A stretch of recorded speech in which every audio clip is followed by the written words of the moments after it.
My name is Mike Kedar, Chairman, Commissioners, and staff.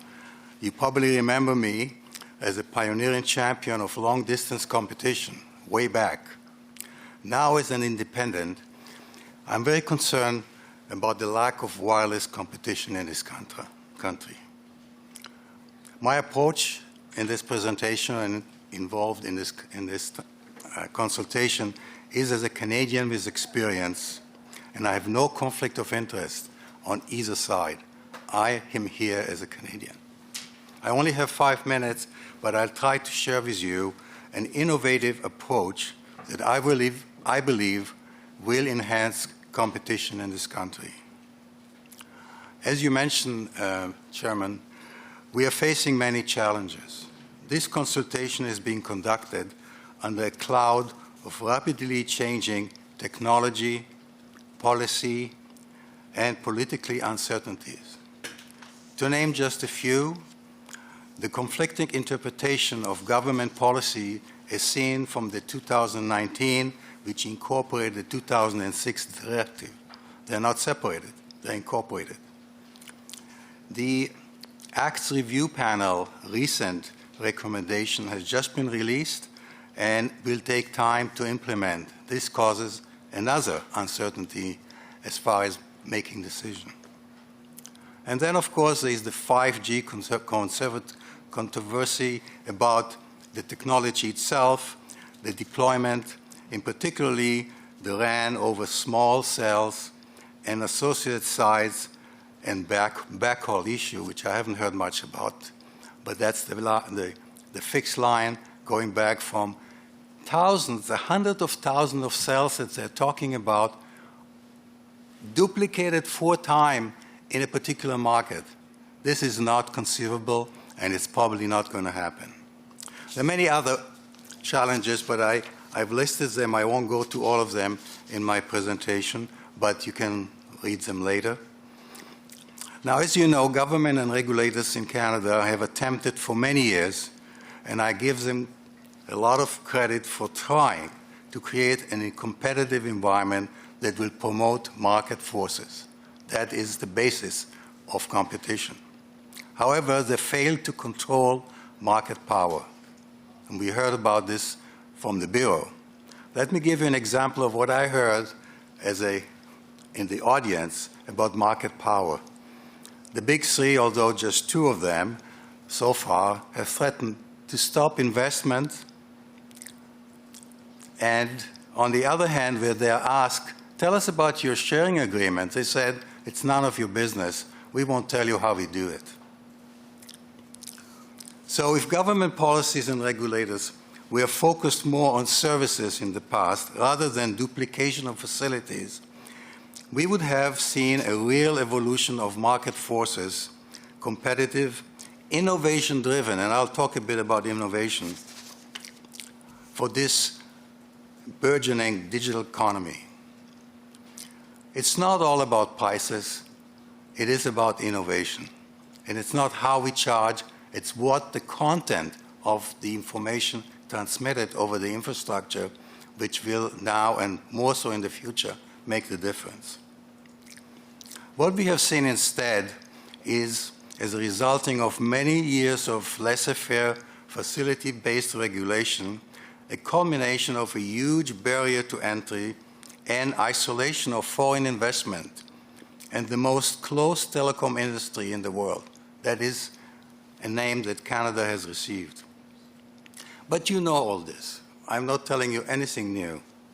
And therefore, do you really think, and I'm asking you, do you really think anybody will enter the Canadian wireless market in light of the history of failed new entrants to create a sustainable competitive market?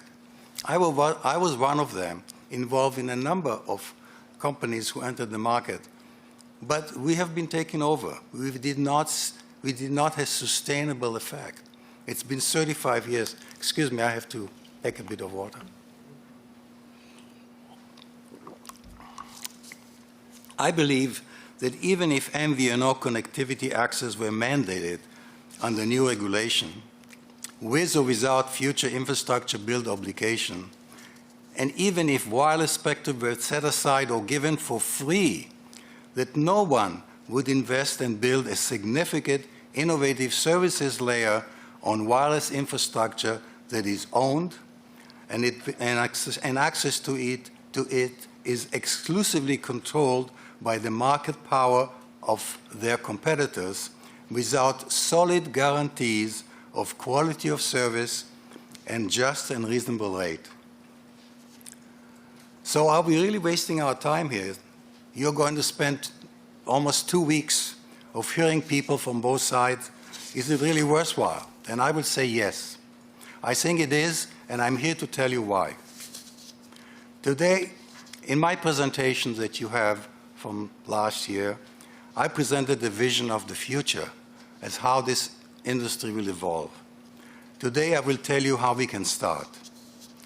There is cause for optimism stemming from a number of fundamental technology and market changing lining up now, creating by themselves a push for new sharing competitive future.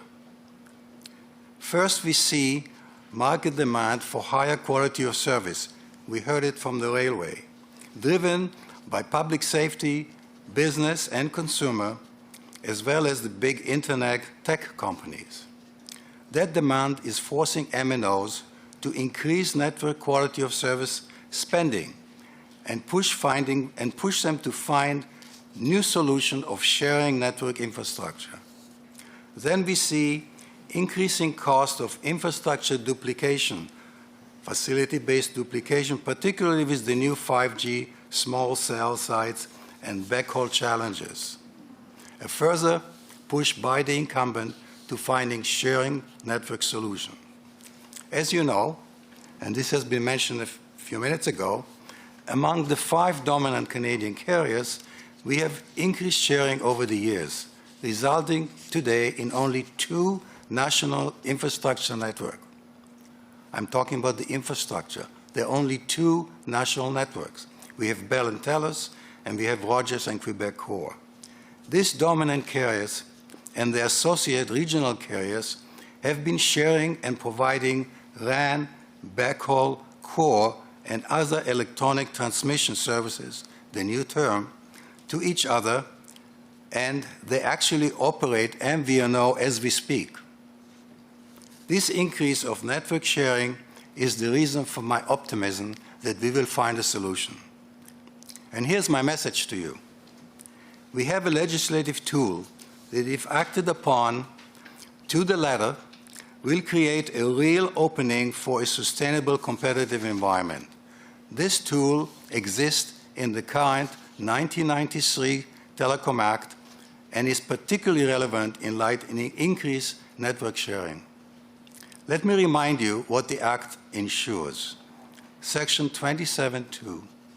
No Canadian carrier shall, in relation to the provision of a telecommunications service or the charging of a rate for it, unjustly discriminate or give an undue or unreasonable preference toward any person, including itself, or subject any person to an undue or unreasonable disadvantage.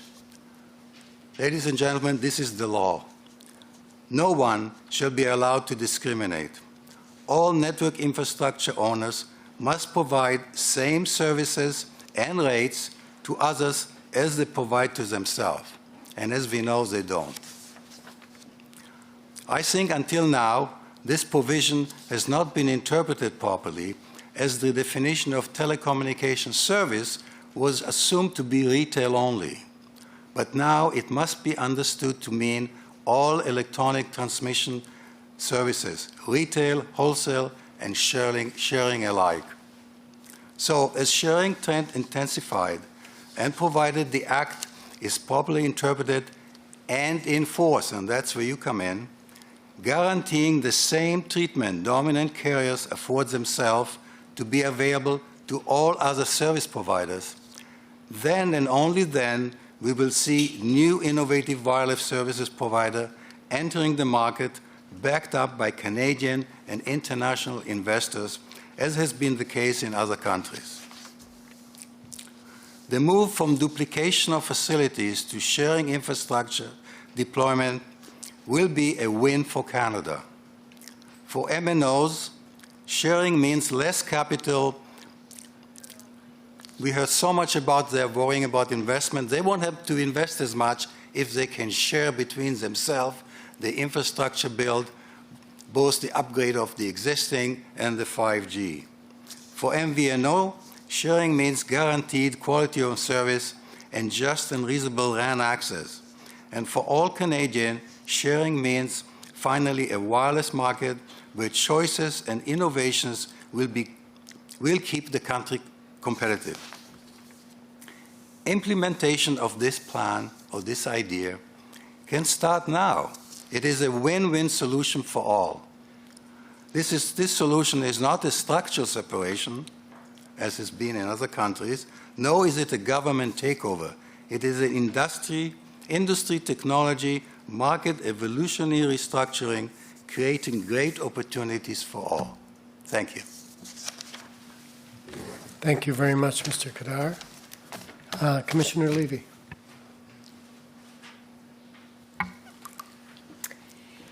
Good afternoon. Thank you so much for your presentation. It is quite different from the intervention that you sent in originally. It is your thinking has obviously evolved. That's correct. Well, my vision was my presentation, which actually went, as you know, to the review panel, which I copied, and then I answered some of your questions. But yes, I've thought about it since, and I thought, how can we start that process to create those two national networks of networks, one for people like the railway for mission critical and public safety, and the other one for consumers and businesses. How do we get there? And sharing is what came to mind. Well, sharing has been, at some levels, successful and negotiated when people are when companies seem to be in positions of equal strength, if you like. The difficulty seems to be when there is an imbalance of power in the market and the difficulty of creating a sharing atmosphere at that level. How would you suggest that we address that difficulty? Well, when it comes to the safety and security and the economy of Canadians, the power relies with the elected official. In this case, it relies with you. We're not elected. Well, I meant by you by extension. Obviously, you're not elected, you're nominated, but the government gives you instruction, the government creates the act, and you are supposed to enforce the act. That's my understanding. So when we talk about powers, what the interest of all stakeholders should be is, again, the security and the affordability of Canadians, not the individual players themselves. So we start by looking at the Act, as I suggested, and the Act says you cannot discriminate it. So, you know, when I said that they're running an MVNO, let me give you the example, okay? If I live in Calgary and I have a Bell subscription, my phone doesn't show TELUS as my carrier, it shows Bell. Why? Because Bell is an MVNO in Calgary. They don't own the sites. They don't even own the core. They have their own core, and the base station sends the information back and forth to their closest core, wherever that is, and it looks like it's a Bell network, but it isn't. That is a true full MVNO, as they're calling it, and it's being done every day. And it seems to be okay because it's between the big players. Why should it not be affordable based on the Act to anybody else who wants to do it? You've said in your presentation today, we would see new innovative wireless service providers entering the market backed by Canadian and international investors, as has been the case in other countries. Now, it's not explicit in that, but are you suggesting that international investors should own some of the MVNOs that would enter the market? Well, I mean, the regulation today is that they can't own more than 10% of the market as a foreign owner. But there are other ways of creating arm's length companies that's been done before. What I'm referring to is that today, if I want to enter the market, even if you mandate MVNO access, and then we start the process of what will be the rate and so on, I will not be able to get a backer like I did 30 years ago for Callnet because they'll say there's no way you're going to succeed. So to start a business, you need financing. You need somebody to back you up. And therefore, if the rule of the law is being adhered to, as the Act says, and I can go to a Deutsche Bank and say, look, this is the law, and would you lend me a few $1 million so I can start a business? They probably will. I'm not, by the way, I'm not eager to enter the market again. I said in the beginning that I've been there, and I'm now representing the Canadian at large, not as an investor or a promoter. Thank you. In your original submission, you indicated that you foresee MVNOs gaining 10% of the market by 2024. Do you still think that that is likely, and how did you come to that conclusion? Well, at the time I saw things move a little faster, and it's been a year before we got here into this room. It's probably going to be another year before we're going to see a decision. So no, I think we should extend that by, if they have the ability to enter the market and on a sustainable basis, the way I propose, then yes, within a few years of the entrance, I think they can achieve that. And you seem to suggest that the introduction of MVNOs would not have some of the adverse economic impacts that were identified by certain of the other interveners this week. Could you explain a little more about what you mean when you contend that carriers would have the reduced expenditures? You mentioned that again today, that you think that it would be a win-win all around. Yes, it will be a win-win, particularly for the large MNOs who are, the way I hear it, are complaining that they have so much capacity, they have to grow the capacity, they have to invest, and they can't afford not to do that in order to appease their customer base. I don't see the entrance of a competitor, and it's really not so much a competitor, it's a complementer, it's a partner. The MVNO, like between Bell and TELUS, those are partnership. And I can see those partnerships all the way from the big down to the lower level. Those partnerships will create common interest to build a network on which each player, based on his contribution to that network, will be able to build a service and differentiate itself by innovation. Now, I wanted to mention something about innovation. It's not about price, particularly when we go into the 5G era. The IoT means that some equipment, some telemetry, some distance education, some medicine, this will be always on facilities or services where you have to have a lot of capacity, where you have to have resilience networks, and those are services. The access is only a part of it.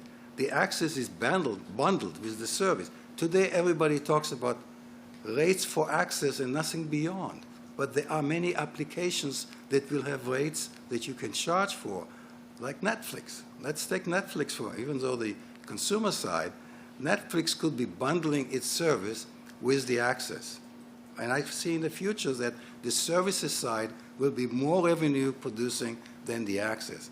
Everybody only talks about access and rates for access, but what do you do with access? You can't roam the internet with access. You need access to the internet. You need to have the various equipment to do all this, both the hardware and the software and so on. So access is only the enabler for mobile wireless services. And I see that there will be a lot more applications and opportunities to build services over this common infrastructure, the one which will keep us safe, the high resolution, the resilience one, and the other one which will keep us entertained. Those are the two networks we need to have. And under this system, I take it you're thinking more in terms of a full MVNO sort of system rather than a facilities-based one. You don't see that? It's a choice of the entrant. If you want to contribute to the common build and get services for that corresponding to your contribution, by all means, then you are quasi-facility because you are part of that common network. If you just want to access it and provide services on it without adding financing to the build, that's fine too. There should be a mix of service providers. And the basis of how that's going to be structured is what's happening today between those dominated, powerful carriers who are providing services to each other, and it seems like it's okay for everybody. Those large players certainly do, and are the focus for many people, the source for MVNO access. Should the regional carriers be obligated to provide MVNO access in a future regime? The regional will be part of the new network of networks. They are part of it now if they have facility, okay? I don't know if they have sharing agreement yet, but that will come. If they're going to be part of the 5G, they will have to have sharing agreement with the dominant carriers. So they'll be part of the network of networks, and they can then provide access to their portion of the network or to their percentage, if you like, to others on either pure access or investment in sharing and building it further. I know I sound naive that if everybody can sit around the table and we can sort it out, but somehow we have to get there. It doesn't make sense to keep building layers of infrastructure one over the other in Toronto while 200 or 300 kilometers further north there's only one network and people cannot really get the benefit of the digital economy. It doesn't make sense. Thank you very much for your presentation today and for your thinking about the issues that are before us. Thank you very much. All right. Thank you, Mr. Kadar, very much for your presentation. I'd make maybe a little comment on your proposals or suggestion for us. I mean, you point out that the Act today requires that there be no unjust discrimination and undue preference. I guess it's those two other words, the unjust and undue, that perhaps make it a little bit more complicated. But we certainly understand what you're saying in terms of network provision. At least this proposal should allow you to look into how they're sharing, how they're providing MVNO services to each other. Why not open that up? I mean, they're asking you, they're threatening you, we're not going to invest if you allow MVNO to get into our... At least look at what they're doing today. They're telling you, and I heard Bell saying, it's reciprocal and that's all we're going to tell you. It's confidential. You're the regulator. Anyway, you see my point. I do. Thank you very much for taking the time to share it with us. Thank you. Very much appreciate it. We'll take a 10-minute break, return at 3:10. Thank you. Thanks.